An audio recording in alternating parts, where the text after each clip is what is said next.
avec Doris Pinet. Elle va nous parler des aubergines ce matin. Bon, nous, les aubergines, ce qu'on fait, on les plante en diagonale à 1 pied de distance. OK. Cette façon-là, on trouve que... Parce que la plante, elle prend de l'ampleur, Oui. puis elle grossit. Donc, on veut y laisser de Bien l'espace. aéré. Bien aéré, c'est ça. Pour éviter les petites bébites. Mais cette année, nous avons eu une surprise. Nous avons eu la chrysomèle du cocombe dans notre aubergine.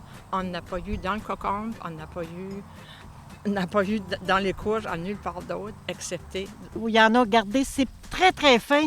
Ils vont se cacher en dessous des feuilles, puis ils sont un petit brun pâle beige quand ils sont immatures, là, et ça va devenir rayé par la suite. Qu'est-ce que tu fais pour contrer ces insectes-là? Bien, au début, qu'est-ce qu'on a fait? Nous autres, comme tu vois, nos cerceaux ici, on avait mis nos filets de protection à la grandeur. Oui. OK? Mais, et puis là, disons, il y a une fleur qui apparaît. Il faut que ça se pollinise, il faut avoir un fruit, donc on a enlevé les filets. C'est à partir du moment où on a enlevé nos filets que la petite chrysomèle est venue s'installer. Puis pourtant, les filets, on a juste enlevé ça, là, c'est vers la mi-juillet.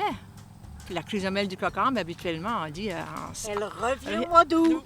Elle revient au mois d'août. Donc, c'est ça.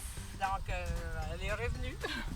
Et puis, qu'est-ce qu'on a fait? Bien, nous autres, comme tu vois, là, on a beaucoup de thanasie sur notre terrain ici. On est vraiment chanceux. On est vraiment chanceux.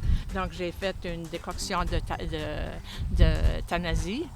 Et puis, ensuite de ça, tu le fais bouillir 30 minutes. Ensuite de ça, tu le fais reposer. Je le fais reposer toute la nuit. Le lendemain, je le prends. Je le mets dans un sac de jute. Pour m'assurer qu'on n'a pas de thanasie qui va pousser dans notre jardin l'année suivante. Ensuite de ça, ben, je mélange ça avec l'eau. Des fois, c'est un demi. Des fois, ça dépend. En urgence, il faut faire une demi. En urgence, c'est ça. À tous les jours, comme tous les jours de la semaine, il y avait 2 personnes responsables qui venaient au jardin. Si une ne pouvait pas venir, l'autre n'a pas d'arrosage, parce que cette année, il faut l'arroser. Ça ne fait pas de bon sens. Arroser, puis surveiller, puis regarder si on avait des petites bébites ou des choses comme ça. Ça, c'est une année vraiment à bébites. Ça fait une grosse différence. Puis on a engraissé aussi.